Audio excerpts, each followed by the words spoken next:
Video کو like کر کے آگے شیئر ضرور کر دینا۔ کی نشانیوں میں جو غور کرتے ہیں، اللہ کی نشانی میں ایک لمحے کے لیے غور کرنا 70 سال کے ذکر سے زیادہ ثواب کا باعث ہوتا ہے۔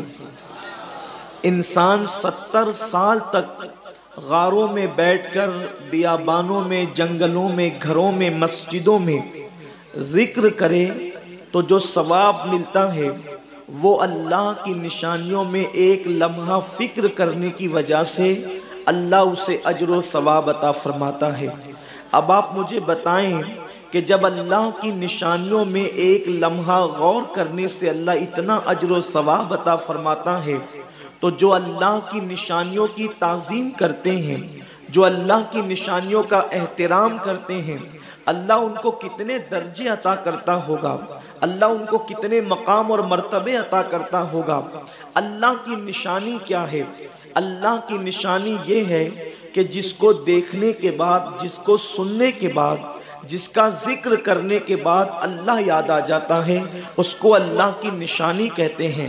حتیٰ کہ قربانی کے جانوروں کو بھی اللہ کی نشانی کہا گیا ہے۔ اسی طریقے سے مسجدوں کو بھی اللہ کی نشانی کہا گیا ہے۔ اسی طریقے سے ماہ رمضان المبارک کو بھی اللہ کی نشانی کہا گیا ہے۔ اور اللہ تبارک و تعالی ارشاد فرماتا ہے، جو اللہ کی نشانیوں کی تعظیم کرتے ہیں یہ دلوں کے تقوی کی بنیاد پر ہے۔ جن کے دل تقوی کے لیے چن لیے گئے ہیں، جن کے دل تقوی کے لیے منتخب کر لیے گئے ہیں، انہی دلوں کے اندر اللہ کی نشانیوں کا احترام ہوتا ہے، اللہ کی نشانیوں کی تعظیم ہوتی ہے۔ میرے پیارے آقا صلی اللہ تعالی علیہ وسلم کے پیارے دیوانوں، ہر نشانی کا احترام الگ الگ انداز سے کیا جاتا ہے۔ مثال کے طور پر قربانی کے جانوروں کا احترام، چونکہ وہ اللہ کی نشانی ہے تو اس کا احترام یہ ہے کہ اس پر سواری نہ کی جائے۔ اگر آپ نے قربانی کے جانور کو قربانی کی نیت سے خرید لیا ہے، اب آپ اس سے ہل نہیں چلا سکتے، آپ اس پر سواری نہیں کر سکتے۔ اور اگر آپ غنی اور مالدار ہیں تو آپ اگر اس کا دودھ دھو لیں، اس کا دودھ نکال لیں تو آپ اس کو خود استعمال نہیں کر سکتے، بلکہ اس کا احترام یہ ہے کہ آپ کسی مسکین کو، کسی فقیر کو وہ دودھ صدقہ کر دیں۔ یہ اس قربانی کے جانور جو اللہ کی نشانی ہے اس کی تعظیم ہے۔ اب ماہ رمضان شریف بھی اللہ کی نشانی ہے، تو وہ ہمیں نظر تو نہیں آتا کہ اس کو دیکھ کر کھڑے ہو جائیں، وہ ہمیں نظر تو نہیں آتا، اس کے کچھ ہاتھ تو نہیں ہے کہ اس کی دستبوسی کریں۔ تو ماہ رمضان شریف جو اللہ کی نشانی ہے اس کا احترام کیا ہے، اس کی تعظیم کیا ہے؟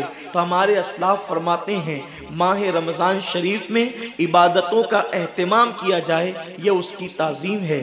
گناہوں کو چھوڑ دیا جائے، یہ اس کا احترام ہے۔ میرے آقا مصطفیٰ جان رحمت صلی اللہ تعالی علیہ وسلم جب بھی ماہ رمضان المبارک قریب آتا تو میرے سرکار اپنے صحابہ کو عبادت کا شوق دلانے کے لیے، اپنے صحابہ کو عبادت کا ذوق دلانے کے لیے، اپنے صحابہ کے دل میں عبادت کا جذبہ پیدا کرنے کے لیے آقائے کریم رؤوف الرحیم صلی اللہ تعالی علیہ وسلم ان کے درمیان رمضان المبارک کی برکتیں بیان کرتے، رمضان شریف کی فضیلتیں بیان کرتے، رمضان المبارک کی اہمیت بیان کرتے۔ ویڈیو اگر اچھا لگا ہو تو لائک کر کے آگے شیئر ضرور کر دینا۔ اللہ حافظ۔